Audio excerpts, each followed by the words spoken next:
ପଞ୍ଚକର୍ମେନ୍ଦ୍ରିୟ ସାହାଯ୍ୟରେ ଆମେ ସୁଖ ଦୁଃଖ ଅନୁଭବ କରୁଛୁ କି ନାହିଁ?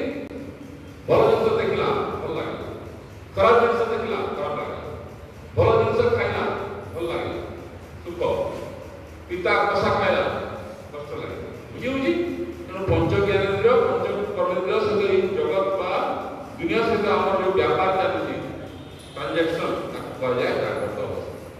ଯେତେବେଳେ ଆମେ ନିଦ୍ରା ଯାଉଛୁ ସେତେବେଳେ ଏଇ ମନ ବାହାର ଜିନିଷ ସହିତ ସମ୍ପର୍କ କଟିଗଲା, କିନ୍ତୁ ଭିତର ଜିନିଷ ଭିତର ଜଗତ ସହିତ ଚାଲିଲା, ତାକୁ କୁହାଯାଏ ସ୍ୱପ୍ନ ଅବସ୍ଥା।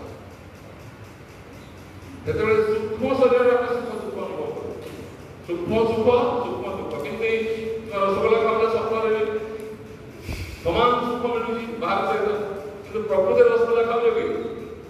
ସୂକ୍ଷ୍ମ ରସଗୋଲା ଖାଉଛ, ସୂକ୍ଷ୍ମ ଆନନ୍ଦ ମିଳୁଛି। କିନ୍ତୁ ତୁମକୁ କିଏ ସ୍ୱପ୍ନରେ ଦୌଡ଼ଉଛି ଛୁରୀଟେ ଧରିକି, ତୁମେ ଦୌଡ଼ୁଛ ମାରିଦେବ ବୋଲି ଭାବୁଛ, ସୂକ୍ଷ୍ମ ଦୁଃଖ ପାଉ। ଯେତେବେଳେ ସ୍ୱପ୍ନ ବି ହେଉନାହିଁ ଆମକୁ, ସେତେବେଳେ ହେଉଛି ସୁଷୁପ୍ତି ଅବସ୍ଥା। ସୁଷୁପ୍ତି ଅବସ୍ଥା ଆନନ୍ଦମୟ କୋଷ କାରଣ ଶରୀର, ବୁଝିଲା? ସ୍ଥୂଳ ଶରୀର ଅନ୍ନମୟ କୋଷ,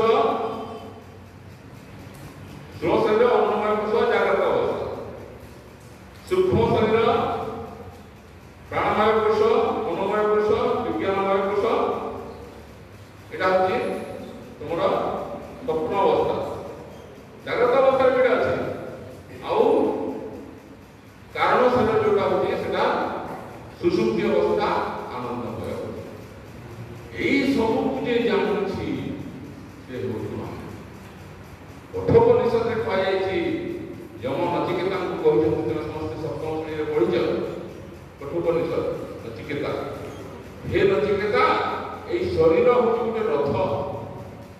ଏଇ ରଥରେ ଘୋଡ଼ା ମାନେ ହଉଛନ୍ତି ଆଖି କାନ ନାକ ଜିଭ ଚର୍ମ ଜ୍ଞାନେନ୍ଦ୍ରିୟ କର୍ମେନ୍ଦ୍ରିୟ, ମାନେ ଟାଣୁଛନ୍ତି। ଲଗାମ ହଉଛି ମନ, ମନ ଯୋଉ ଇନ୍ଦ୍ରିୟ ସହିତ ଲାଗିବ ସେଇ ଇନ୍ଦ୍ରିୟ କାମ କରିବ।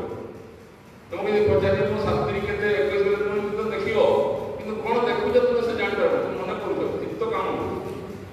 ତେଣୁ ମନ ଅଲଗା ଜାଗାରେ, ମନ ହଉଛି ଲଗାମ, ବୁଦ୍ଧି ହଉଛି ସାରଥୀ, ରଥ ଚଳଉଛି। ଆଉ ତୁମେ କିଏ? ରଥୀ, ରଥରେ ବସିଛ। ଏ ଶରୀର ରୂପକ ରଥରେ ତୁମେ ଆରୂଢ଼ ହୋଇଛ। এই ଶରୀରକୁ ରଥକୁ ତୁମେ ପରିତ୍ୟାଗ ମଧ୍ୟ କରିବ। ତେଣୁ ଏହାଠାରୁ ତୁମେ ଅଲଗା। ହେ ନଚିକେତା, ଏହି ତତ୍ତ୍ୱକୁ ଜାଣି ତୁମେ ଅମର ହୋଇଯାଅ, ଅମର ଆତ୍ମାର ଅନୁଭବ କର। ଯମରାଜ କହୁଛି।